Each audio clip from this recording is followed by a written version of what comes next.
You're listening to the Clean Comedy Podcast with James Creviston and Luke LaCoy.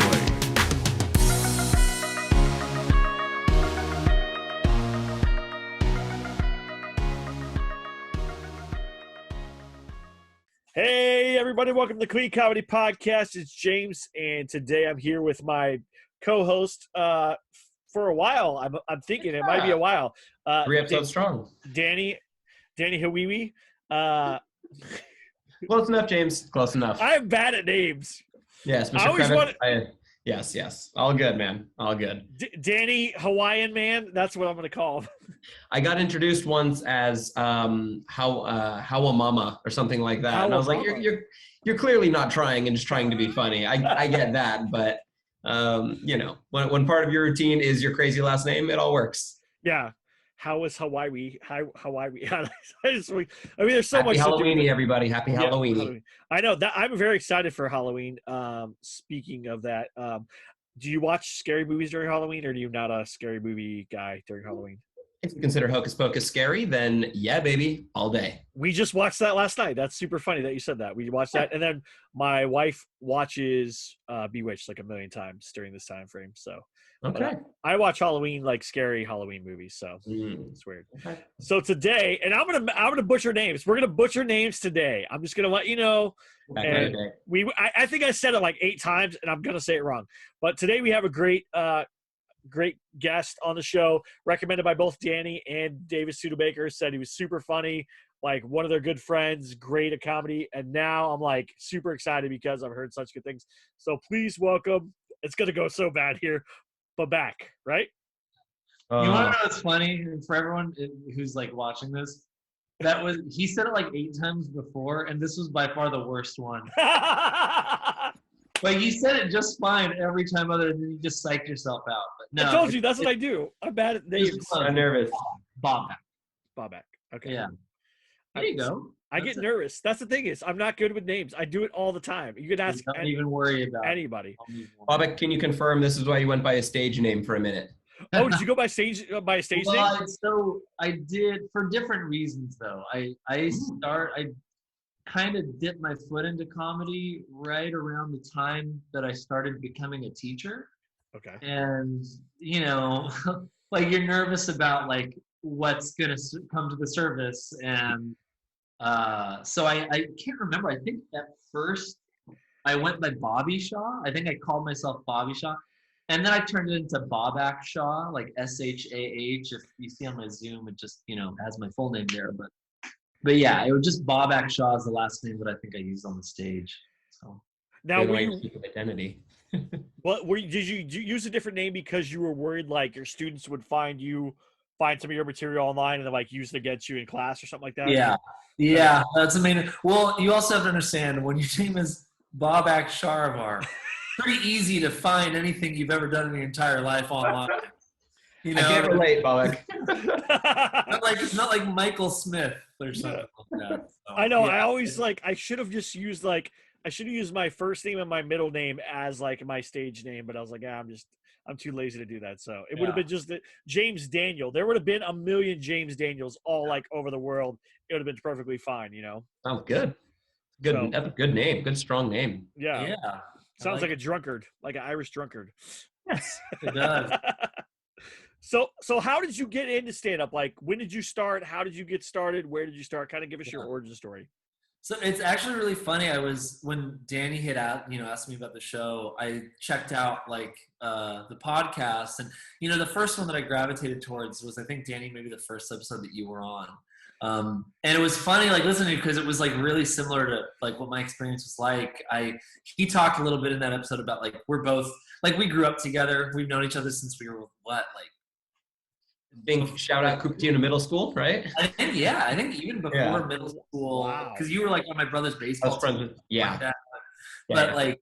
So we both grew up in Sunnyvale, and I had always just been interested in comedy. It was just like, since I was a little kid, I really got a kick out of making people laugh, and I felt like it was the only thing that I felt like I could do well to get noticed for. So I don't imagine it's that different from a lot of other people, but Yeah, there was a place, Rooster Teeth Feathers, down the street from where we lived, and you always heard about it. It was the only comedy club I had ever known about growing up, and I always thought like, man, that would be so cool to do.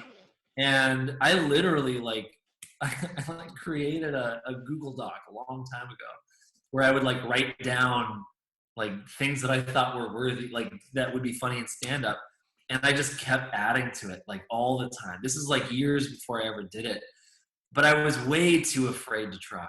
And I don't know if Danny, you felt the same way, but like, I think I had a huge fear of like, I really want to do this thing, but like, I never wanted to like, so like in education, we have a name for this. It's like called protecting your self-worth. It's like the same like concept as like a student who is probably very capable of doing well in school, but is so afraid of trying and then failing that they don't want to find out that they're going to fail, so they don't even try it.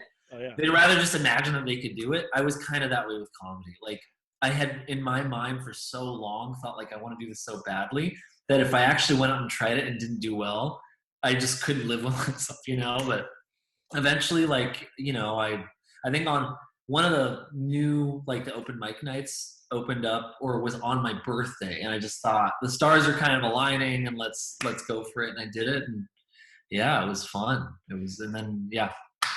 Well, I'm glad there's a name for that. I wish somebody would have told me that growing up, because I was the like classic underachiever type person where I was like, well, if I don't try, then no one will expect anything, and then I can just kind of fly under the radar. But Exactly. it only hurts you in the end. Like really, I probably could have been light years ahead, but it hurts you in the only me in the end, because I even had a chance to go to like one of those, like I think they're called like gifted and talented schools or whatever. Yeah.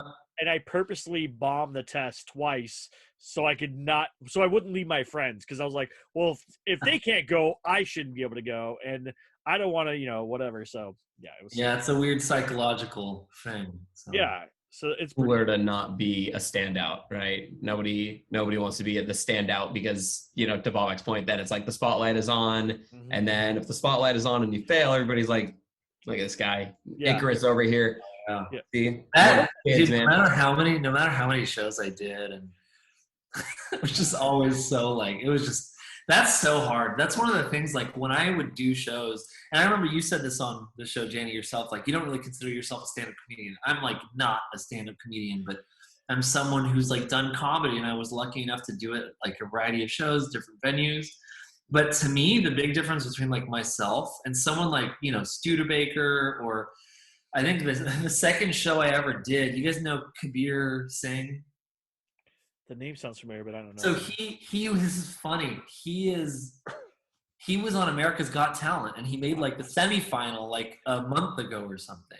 Wow. But like I did my second ever show I did with him, and these were people that I just feel like there's something in them. There's no fear of not doing really well, you know? And I don't feel that I don't think I could have possibly had that kind of mentality to be so consistently willing to put myself out there, you know? Yeah. When's the last time you performed stand up? It's been a while. I think, when was it? It was like, I want to say it was like at least 3 or 4 years ago, if even, because it was like right around when I got married. My life just started getting busy. You know, went to a master's program. I changed jobs, so I was at a new district.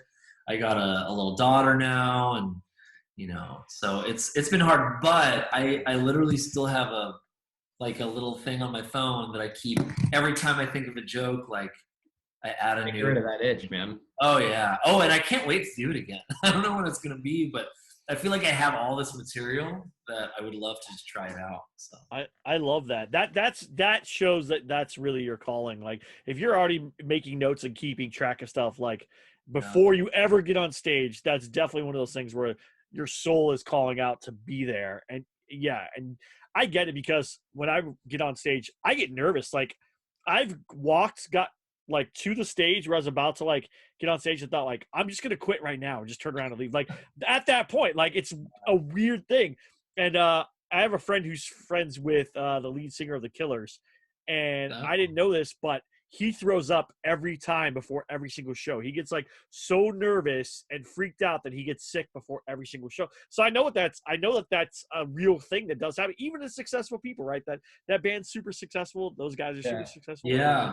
Those things. I thought I remember hearing that Mitch Hedberg had like terrible stage fright. I think that's why he wore the glasses and stuff, isn't that? Yeah. I'm pretty sure that's right. I didn't know if that was actually true, but and even like, I think I was listening to a podcast when Norm Macdonald even said like early on he was utterly terrified of being on stage. And it's just so funny to me that people, and I include myself in this, like you could be so drawn to something that scares the absolute like crap out of you, you know? Yeah. Yeah. Well, I mean, it's like, go ahead, Denny.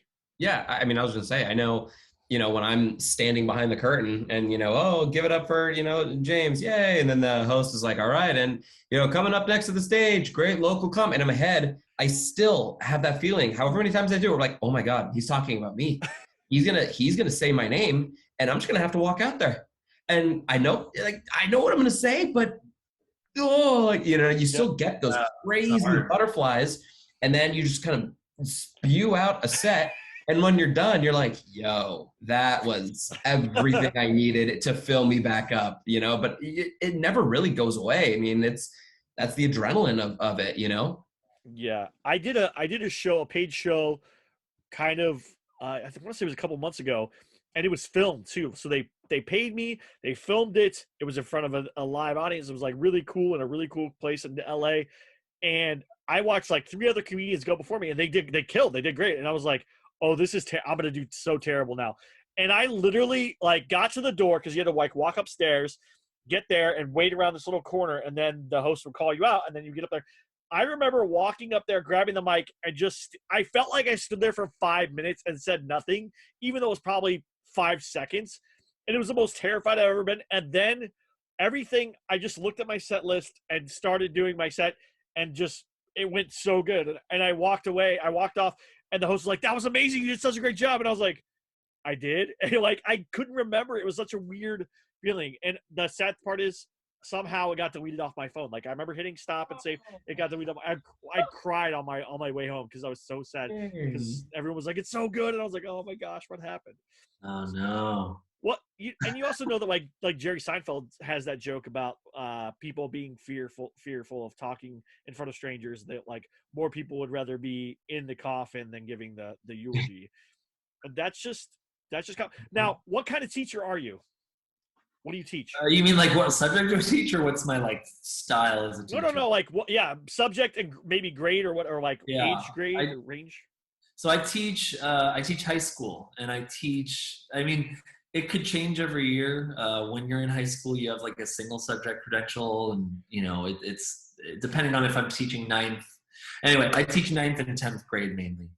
And what subjects do you normally teach, or do you? Oh, sorry, English. I mean, it's English, but for freshmen, it's like the typical freshman English course that at my school every single freshman takes it.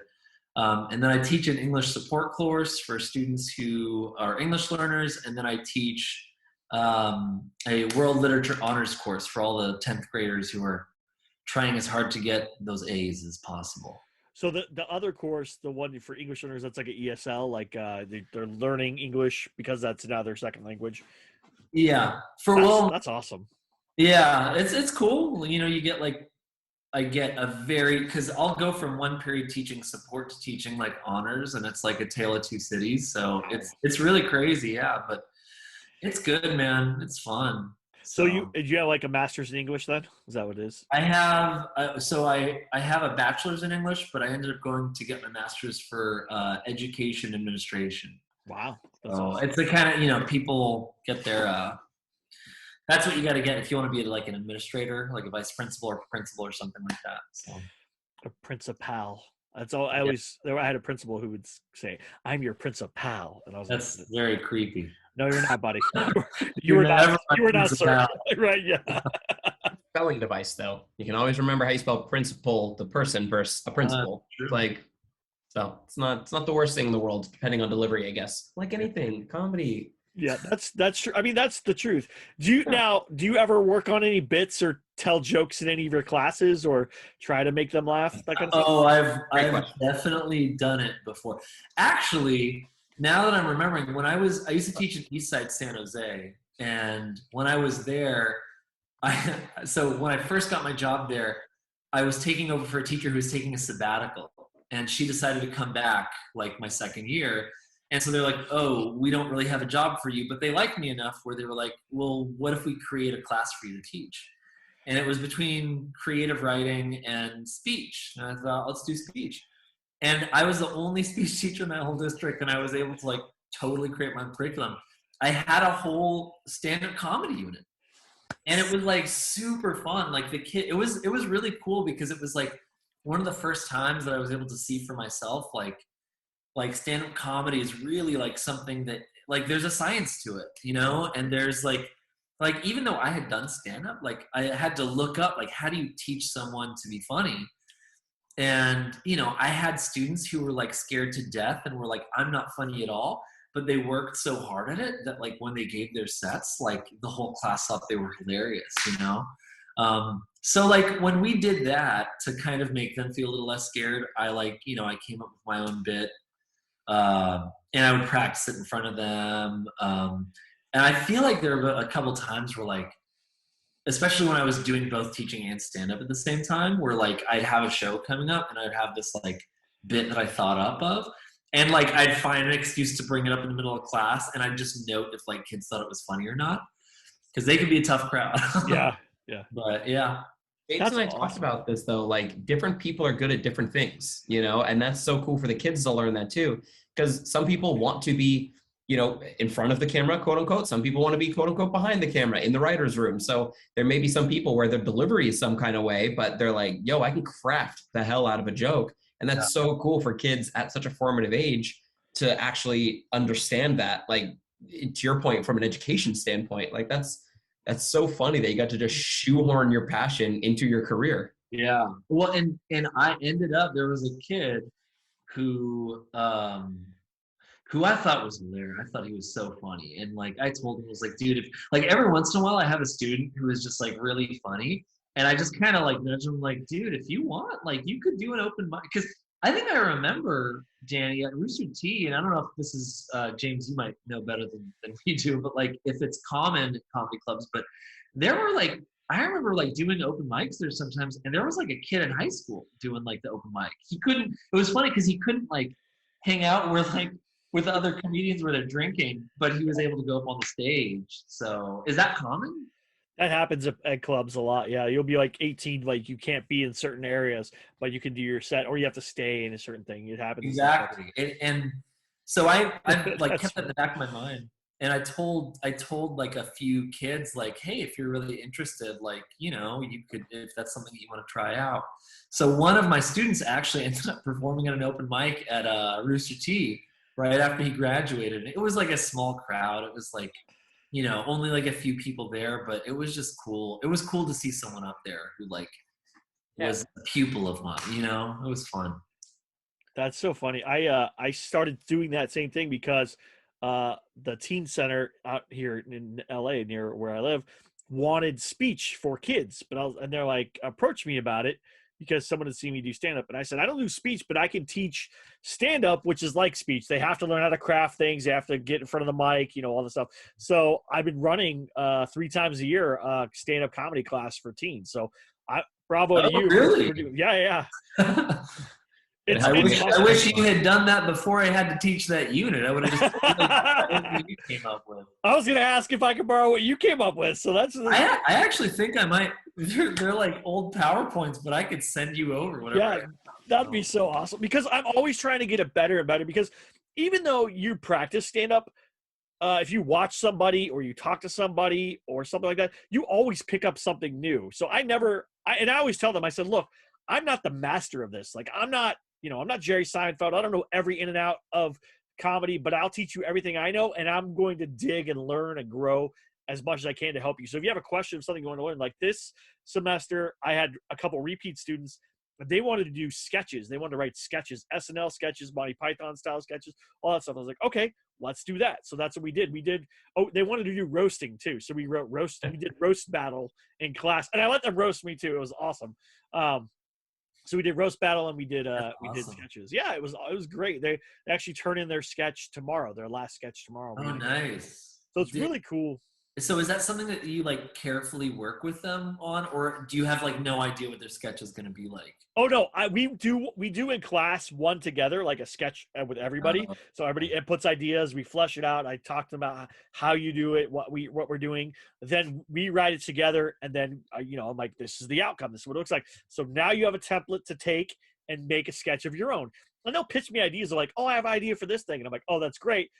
That's a great premise. Now think of XYZ and how you can twist that, and because some of the kids really know Monty Python like stuff for some reason, and some of the kids know SNL, and so it's like a weird mix of when they come up, what ideas they come up with depending on what they've watched. That's funny. That's crazy. What kid? I mean, good for them, I guess. But I guess what kind of parents do they have if a young kid is like getting into Monty Python? Like who's? They're like 12 and 13. That's eclectic, man. Yeah. It's funny. There's like every once in a while, there's like that one kid who's like, "Oh, you're cool." Like there's one. I have a student, and she is like early on. It's really funny. She'd kind of like wear these like suits to class, and it just was like very different. And she said that like early on in World Lit Honors, we would have this like presentation where they have to like talk about something that represents how they view the world. And I can't remember what she did, but she like focused her presentation on how like her comedy idols are like Jim Belushi and like Bill Hader. And I was like, oh man, this kid seems cool. And it's like to imagine someone who's now a teenager, who's 15 years old, to say like Jim Belushi is my comedy icon. It's just like kind of crazy to think of. Well, that's funny that you say that. Those kids, those same kids that like Monty Python pitched me like, oh, what if could I do a rewrite Blues Brothers sketch? And I was like, a Blues Brothers sketch? Are you kidding me? And they're like, my student, that same student was talking about how she loves Blues Brothers. I was like, how do you know that? You're like, this is like 2 or 3 decades away from where you are. Like, I was like, whatever. It's cool. And that's the thing is, that's one thing about comedy is it transcends time. And then also you can find commonality with people that you might not otherwise find commonality with. And as a teacher, I'm guessing that that's a good way to connect with students too, is through humor and through comedy. Yeah. Has it ever backfired on you? Like, have you ever tried to be funny and then like it totally backfired? Oh, I'm sure it's happened plenty of times. But I always try to make those moments as little memorable as possible. And move on and don't let it linger in their brains. But James, you mean comedians tell jokes that people don't think you're funny? What are you getting at? Yeah, I don't know if we want to go there right now. I will say I've found that I am nowhere near as funny a teacher as I feel I used to be. And I don't mean that in a very like sad way, but like it's really funny to like see yourself get older and like I don't know how much of it is like I don't actually try to be as funny anymore as much, and how much of it is like this is a completely different generation of people. They have completely different interests. Like even the mediums upon which they rely to like interact with the world are completely like different than what we had. Yeah. How much does that like shape your style of humor? Like if you look at like a meme like that kids come up with now, it's just like I'll look at someone and be like, I have no idea like what I'm looking at. Yeah. I don't know. It's crazy. I have to stay a little steeped in meme culture because a lot of the comedy writing and stuff I do, sometimes will be corporate stuff. And they're like, hey, we want to do these kind of meme things. And I'm like, okay. So I have to like know what memes are. Like when you know they're really cool. I just pitched somebody a meme like a TikTok version of the "This is fine" meme. Do you know what I'm talking about? Like the dog with the house. Oh yeah. Like this is fine, So I pitched that as somebody, and then I also just pitched a because it's like for a home. What does he do? Home investing, home flipping, something like that. And I pitched also, and I don't know how well this will go over, by the way, on TikTok, but I pitched a parody of Ludacris's area codes. Instead of the bad word, I have homes in different area codes. That's clever. But I don't know. I don't know how it will go over, right? Because that song, if you played, like, if I played it in front of my kids, they would be like, "Oh my gosh, that's the most sexist, like, rude, evil possible," right? Whereas, like, when I was a kid, we're singing it around all the time, like, it's like, okay. I wonder if they'll say my area code. No, they said 702. That's where I lived at the time. So I would yell that out louder than any other area code. I don't know. Where's 702? I feel like that's Las Vegas. That's Las Vegas. Yeah.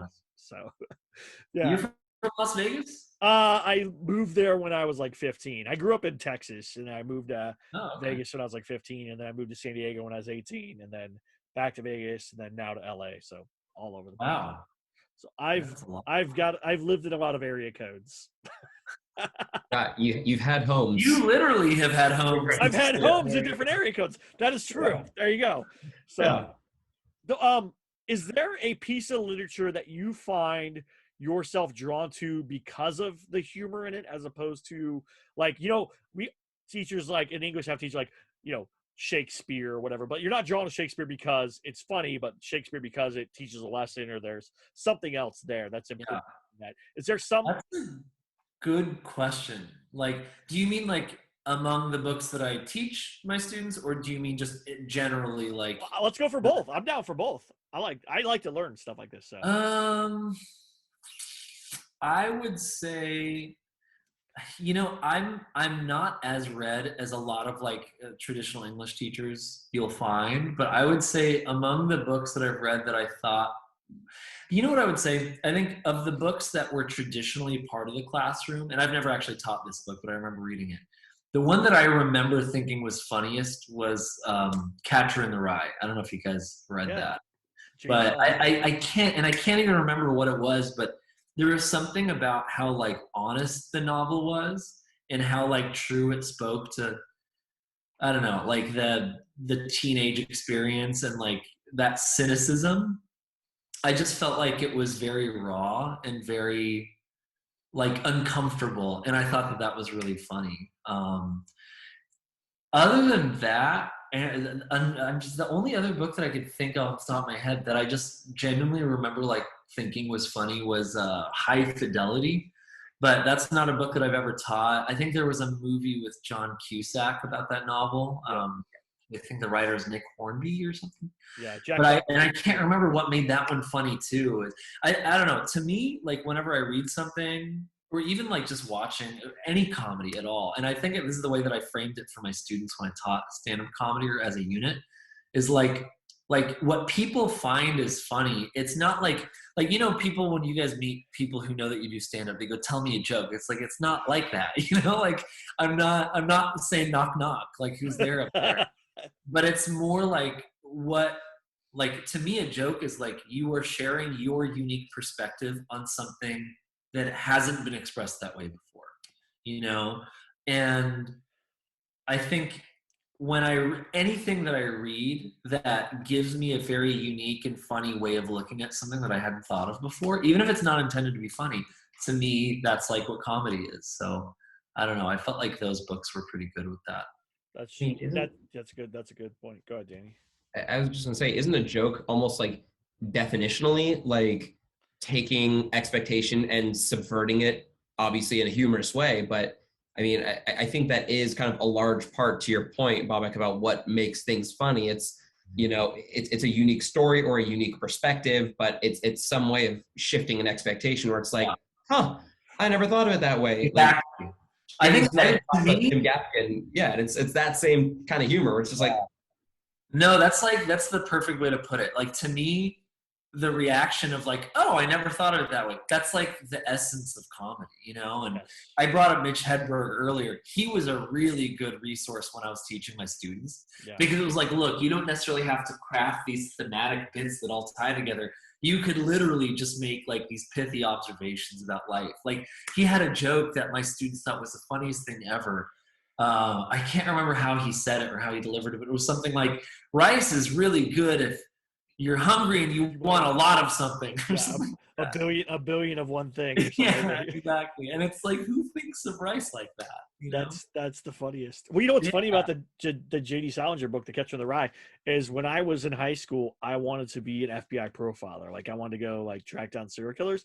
And little known fact, that is the most common book found among serial killers. Oh, I've heard that.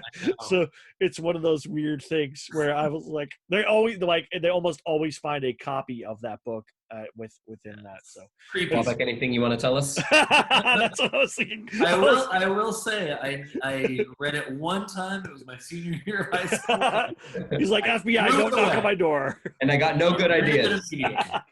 I don't think it like gives them ideas, but I think it explained what you were talking about, where that angst and that teenage emotion and that rawness and realness that's not usually in a book, that you don't really find. You always kind of feel you're in a fictional world in a lot of books, but in that book, there's a very true to life feeling in it. So, you're also making me very nervous about myself because I was very drawn to that book when I was a senior in high school. It's saying a lot about me right now. So No. I let go. Hey, you know what? My favorite book in high school was Salem's Lot. We like read it, and I actually thought it was funnier than it was supposed to be. And I remember just like thinking like, oh, I'd like to live in a town where there's vampires. That'd be cool, But then everyone's like, what?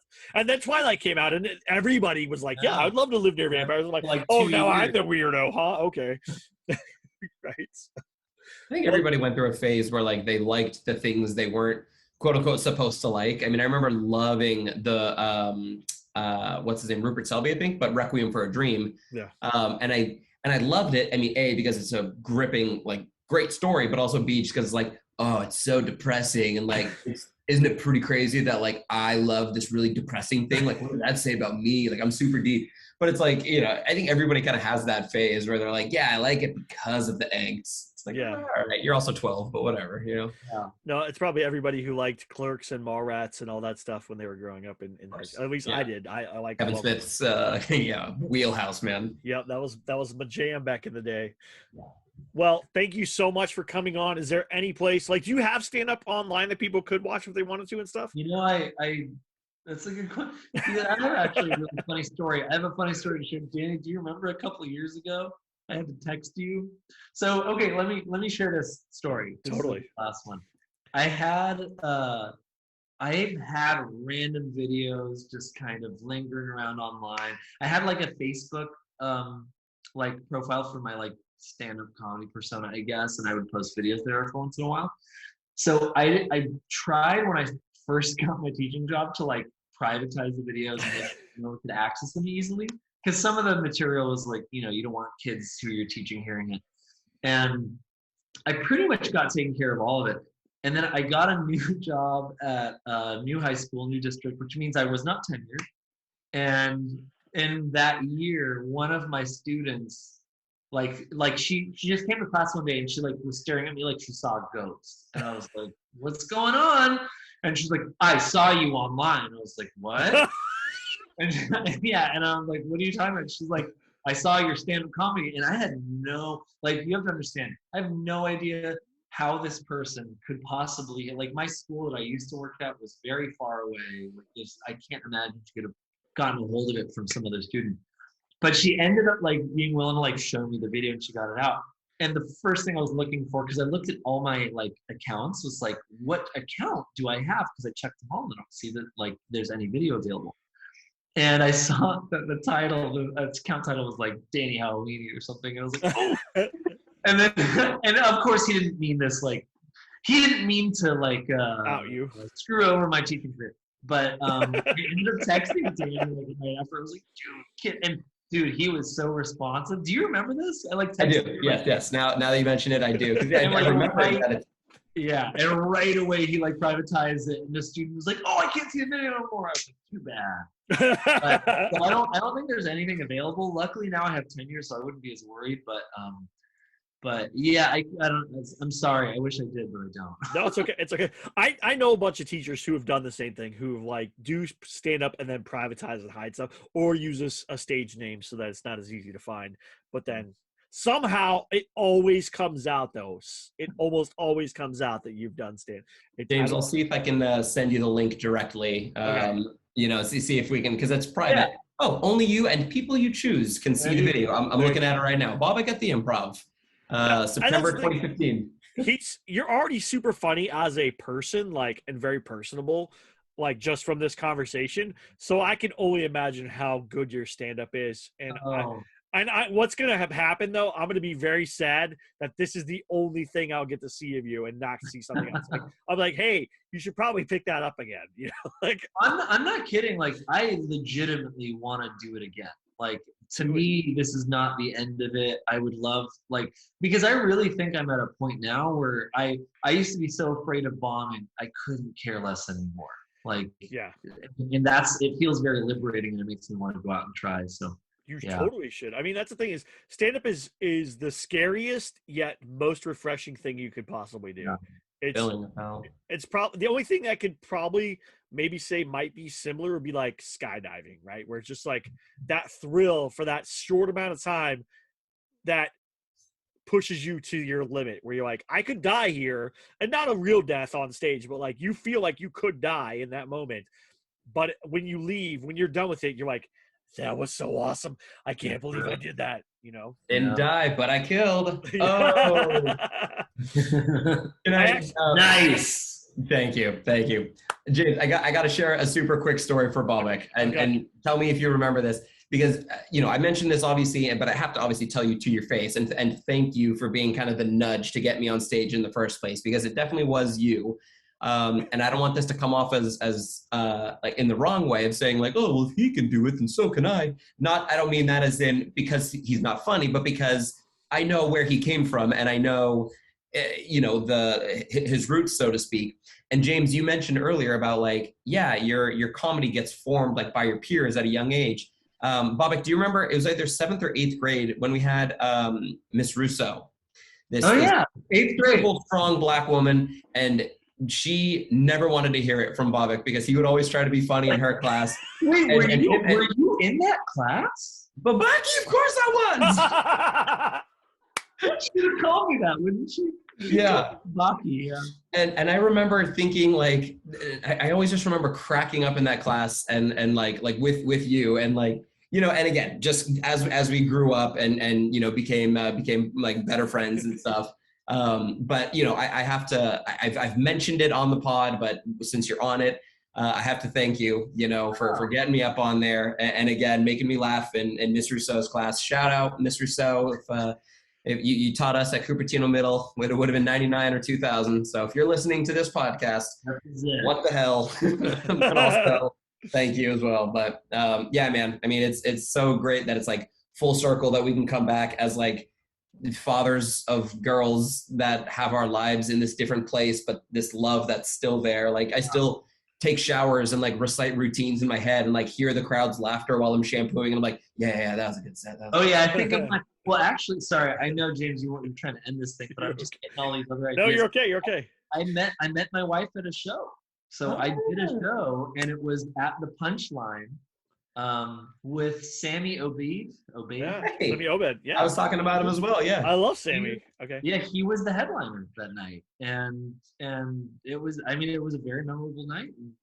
I was very lucky. I always tell my wife, "You came to the right show if we were gonna meet and fall in love with me," because that was one of my better ones. So yeah.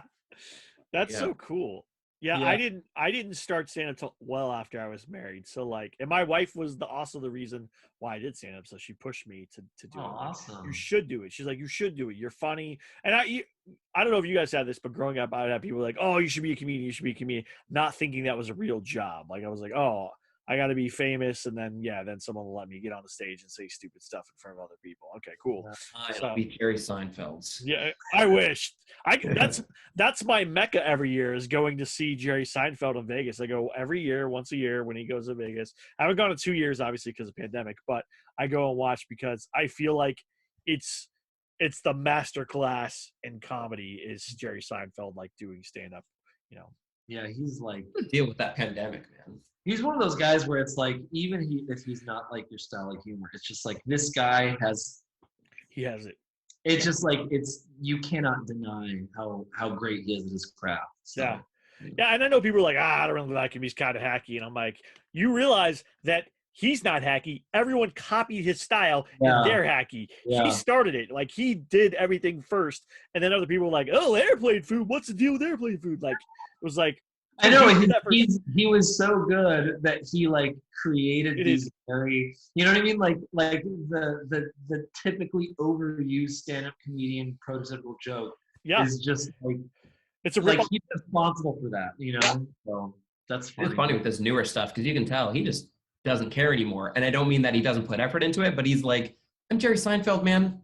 Like I'm gonna tell my jokes and you're gonna laugh. And if not, what's the deal with you? Yeah. Like, you know, like, what's the deal with this guy in the front row? You're like, oh, okay. I forgot where I heard this. I don't know if it was like Conan O'Brien or I don't know, but they said the funniest thing where they're like, what if Jerry Seinfeld had dementia? You wouldn't be able to tell because you'd be sitting there and be like, what's the deal with this sandwich? And you'd be like, Jerry. You'd be like, no, really, what's the deal with this sandwich? I don't know what it is. Like that's, I'm pretty, as I say, I'm like a Conan bit. Yeah. But I always think about that and crack up. That's fun. I'm never not going to think of that now. I'm going to I'm going to see somebody who has like dementia or Alzheimer's, and I'm going to think of that. And I'm going to laugh, and then I'm going to be in trouble somewhere. Yeah. Sorry about that. That's all right. It's so good. Well, thank you again for being on.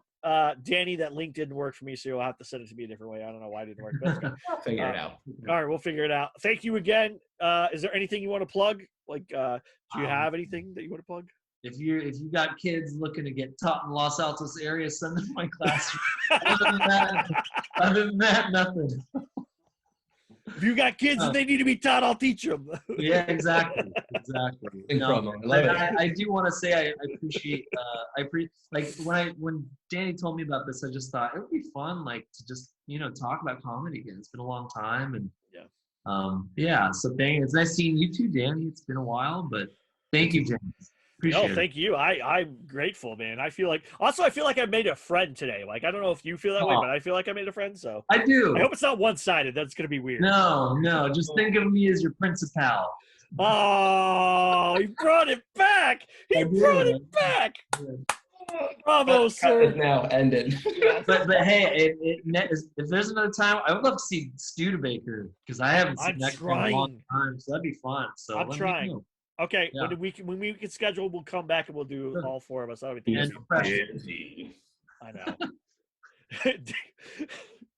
Danny, is there anything you want to plug? I mean, same stuff as always. Disney Tonight Show podcast that we do, the unofficial Disney Tonight Show podcast. Obviously, Clean Comedy Podcast here. Check us out on YouTube. If you're looking for a plug, if you're looking for an organization to support, that's a nonprofit. Okaizu Foundation does great work. Check them out, okizu.org. What do they do? That's kind of a life plug. They help families affected by childhood cancer. So I'm a camp counselor over there, but they also do a lot of work with families, kids themselves, siblings, whatever it may be. Again, just great work. They recently lost their campsite when the campfire roared through Northern California. So donations are always, nice to see. Question. Dan, go ahead. Oh, I was just going to say, you've been doing that for a while now, right? Oh, yeah. Since I was like 18. I don't have to worry about having my my comedy stuff, even though I'm dealing with kids, because we have camp names up there. So I can still... every now and again, you like a camper will spot you, and you'll get like a 17-year-old that requests to like message you or follow you on Instagram. And you're like, talk to you when you're 18 and you're a counselor. Sorry. But yeah, I've been doing it for a very long time. Now, when you say campsite, is it like campsite, like literally a huge campsite?